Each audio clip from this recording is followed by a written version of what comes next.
Men do not understand themselves, yet they dare to claim they understand women. These words were never written by Plato, but if you study his work with ruthless honesty, you will see this truth oozing through every layer of his philosophy. You see, Plato didn't write dating advice. He didn't teach men how to win women. Plato dealt with the deeper disease, the blindness of man to the forces that govern his own mind. Because long before men learned to chase beauty, long before they bowed to the soft whispers of the feminine, Plato had already diagnosed the real problem, the mind of man, when untrained, becomes the perfect playground for deception. You may remember the allegory of the cave from the Republic, the famous story of prisoners chained in darkness, staring at shadows cast on the wall. They believe the shadows are real. They worship the illusions. They build their entire existence on lies projected by others.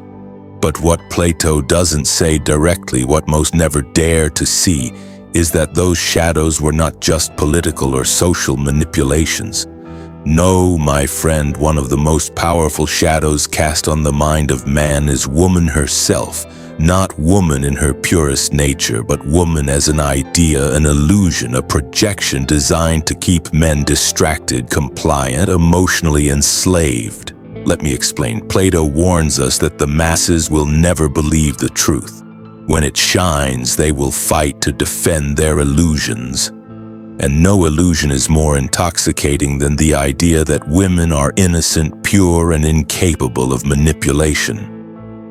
This is the grand theater where men lose themselves. A woman smiles, and the untrained man calls it love. She cries, and he calls it sincerity. She touches his hand, and he calls it destiny. But Plato would laugh, because to Plato, this is the behavior of a prisoner who refuses to turn his head toward the light. He lives in shadows and calls them reality. You see, Plato argued that true knowledge begins when you recognize you know nothing. The beginning of wisdom is the definition of terms. He wrote, "But how many men define woman based on what she shows rather than what she is? How many men investigate the nature of feminine influence as rigorously as they study business, politics, or warfare? None. And that is precisely why women dominate the emotional landscape of men without lifting a finger. The woman doesn't have to plot against you. She doesn't have to conspire like some evil genius. No, she simply exists as a mirror to your ignorance. She reflects the weakness you refuse to confront in yourself." Plato said it best. The worst of all deceptions is self-deception.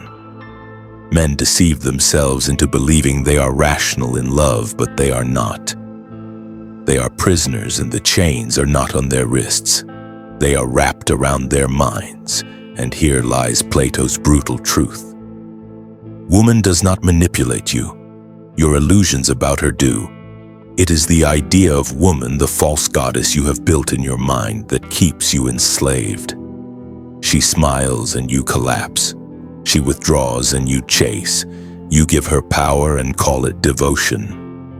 But Plato warned you, those who live by the shadows will never understand reality when it finally burns their eyes. And so here you sit, believing that your heart is pure, your intentions are noble, and your love is righteous. But if you could stand outside yourself, if you could become the philosopher as Plato commands, you would see a man who has mistaken chains for wings, illusion for truth, and manipulation for love. Plato never romanticized the human condition. In fact, in Phaedrus he writes that the soul is like a chariot pulled by two horses, one noble, one wild. The noble horse seeks reason, truth, discipline, but the wild horse, it craves pleasure, beauty, and temptation, and the man, the driver, is constantly at war trying to control these beasts. Here is where most men fail. You see, every time a woman enters the scene, the wild horse in your soul snaps its reins. It pulls you toward her laughter, her scent, her curves, her attention, and you, the driver, weak and untrained, Let it drag you like a fool to your own ruin. You don't question the horse. You don't resist its pull. You call this madness falling in love, when in truth Plato saw it as spiritual slavery. In the Symposium, Plato describes love not as mutual happiness, but as a madness sent by the gods. A madness that blinds men, consumes them, and makes them worship the image of beauty while forgetting the essence of what is real. He calls it a divine madness, yes, but it is still madness. And unless you master it, you are nothing but a pawn, a slave to fleeting pleasures, a worshiper of shadows. And here's the brutal too. First, women know this, whether consciously or instinctively. They understand that men are ruled by this madness. They understand the power they hold over a man who has not disciplined his soul. She doesn't need to be malicious to destroy you. She only needs to exist in your mind as the price. You turn her into your purpose, your meaning, your reward. And once you do that, you no longer see her as she is. You see her as you wish her to be. And this, my friend, is the perfect recipe for manipulation. Do you know what Plato feared more than war? The corruption of the soul. He warned that men who cannot govern themselves will be governed by others, by tyrants, by sophists, by flatterers. And who is a greater flatterer than a woman who knows you crave her validation? She becomes the puppeteer, and you the eager puppet, dancing for her attention, sacrificing your dignity, your purpose, your mission. You think she is the one playing the game, but the game began long before she entered your life. The real game is the war within you, the battle between your higher self and your base desires. And every time you choose pleasure over principle, fantasy over reality, she doesn't need to defeat you. You defeat yourself. Plato wrote that the just man does not permit the lustful part of his soul to dominate him. Yet here you are negotiating with your emotions like a coward, hoping she will choose you, validate you, complete you. This is the mark of a man who has left the cave only to build another one, this time with golden bars and velvet chains. Let me ask you this. When was the last time you truly questioned why you chase women? When was the last time you asked yourself if she is leading you closer to truth or dragging you deeper into illusion? Most men never ask, because asking demands courage. It demands you admit that you've been wrong, that you've been fooled, that the stories you tell yourself about love, devotion, and destiny are nothing but smoke and mirrors. And until you face that reality, until you stand like the philosopher and look directly into the light of truth, you will remain a slave not to women, but to the idea of women that you refuse to question. Plato understood that society is built on narratives, on myths designed to keep people obedient to the system, and nowhere is this more evident than in the narrative men have been fed about women. You've been told they are your better half. You've been told they complete you. You've been told they hold the keys to your happiness. But Plato knew better. In the Republic, he makes it clear the masses must be ruled by those who have seen the truth. Yet the tragedy is, most men never become rulers of their own minds. Let me reveal to you the real structure of the game. Plato saw the human soul as divided into three parts: reason, spirit, and appetite. Reason seeks wisdom and truth. Spirit seeks honor and recognition. Appetite seeks pleasure and comfort. Most men, when it comes to women, live entirely in the appetite. She smiles, you feel pleasure. She gives you attention, you feel validated. She touches your body, you feel alive. But this is the lowest part of your being, the part Plato warned must be ruled by reason, or it will drag you into ruin. And this is why women have such terrifying influence over weak men. She doesn't need to challenge your mind. She doesn't need to respect your mission. All she needs to do is feed your appetite, and you will sell your soul for another taste, like a man lost in the desert. You will crawl on your knees begging for drops of validation while she stands over you, holding the water you once had the power to create for yourself. You think I exaggerate? Look around. Men betray their families for a stranger's touch. Men destroy their empires for the approval of a woman who doesn't respect them. Men kill themselves because she left. What greater proof do you need that you are ruled by the lowest part of yourself? And here is Plato's greatest warning, hidden in plain sight. No man is free who is not master of himself. If you have not mastered your appetites, your cravings, your desire for validation, you are not free. It does not matter how much money you have, how many followers you gain, or how many women you attract. If they can break you with a glance, you are still a prisoner. But there is more in the laws. Plato argued that the downfall of a city begins when men allow pleasure to rule over discipline. And what is society today, if not a graveyard of men who have sacrificed their strength on the altar of feminine approval?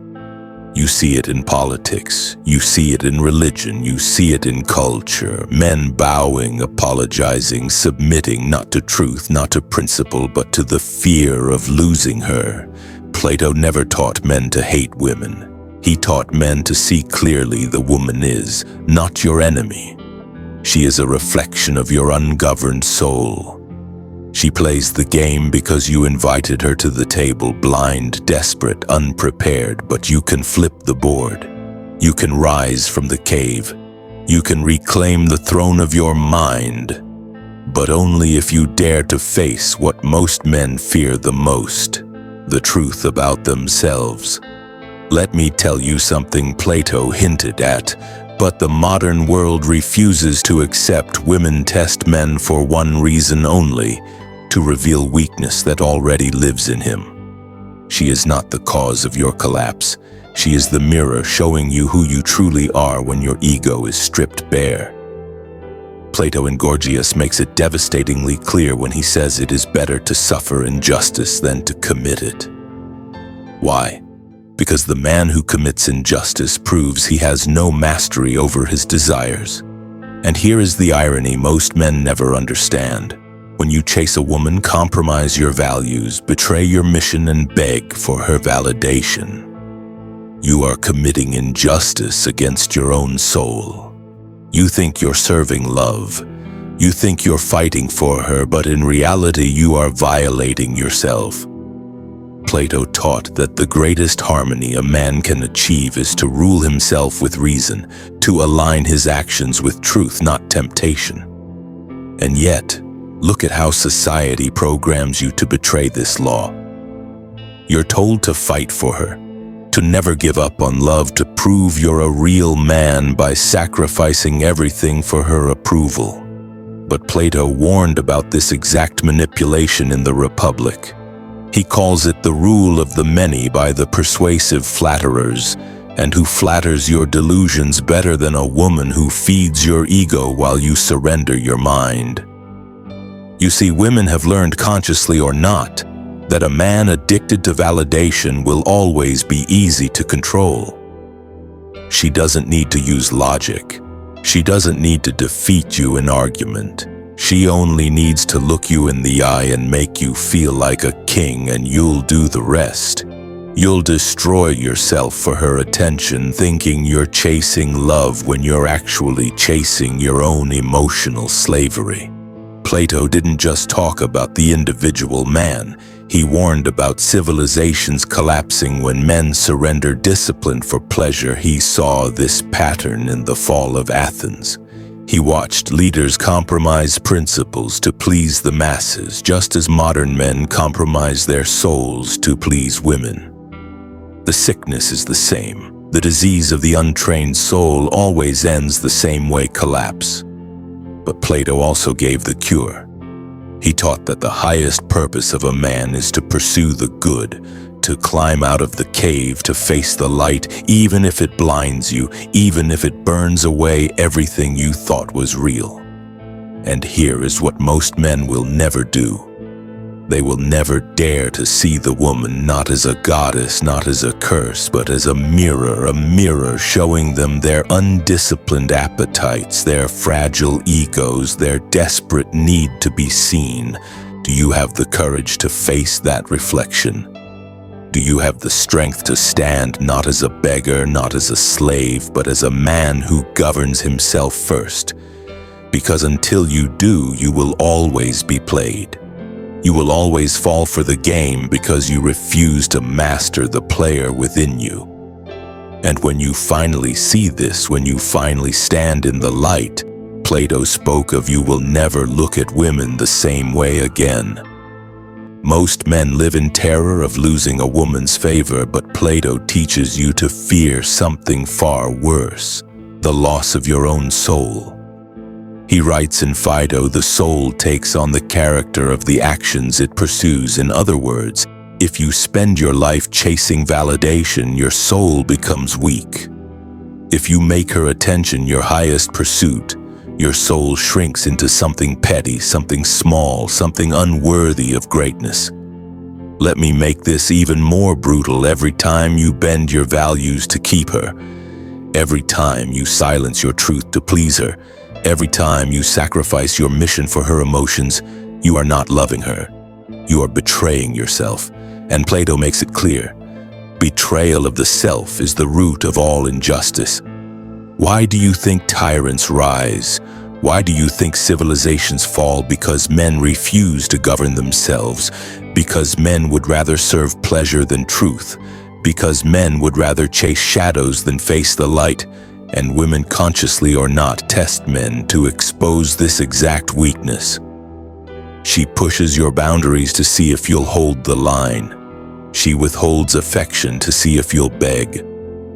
She challenges your convictions to see if you'll betray them just to keep her around, and every time you fold, she loses respect for you, because deep down, she knows a man. Man who cannot rule himself cannot rule anything. Not his life, not his future, not his legacy. Plato described the perfect ruler as a philosopher king, a man who has mastered his soul, a man who seeks truth above all, a man who is unshaken by the games of the masses. If you can look into her eyes and see not a goddess, not an enemy, but a mirror. If you can take back your power not with hate, not with bitterness, but with clarity, you become what Plato called the just man, the ruler of himself, and the man who rules himself cannot be manipulated, cannot be destroyed, cannot be played. So here's my challenge to you. Stop chasing the shadow. Stop worshiping the illusion. Stop trading your soul for temporary affection. Stand up. Look in the mirror. Face the parts of yourself you've been too afraid to confront. And when you do, you will never again fear the games women play, because you will have outgrown the need to play at all. If this message lit a fire in your soul, if it shook you awake in ways you didn't expect, don't let it end here. Take a moment right now to like this video, share it with a man who needs to hear it, and subscribe to this channel. We are building a brotherhood of men who refuse to live in the shadows. Men who dare to rule their minds, their lives, and their destiny. Support us by following the link in the description. Join us on this journey toward truth, mastery, and freedom. Because the world doesn't need more men chasing illusions. It needs more men who have the courage to see,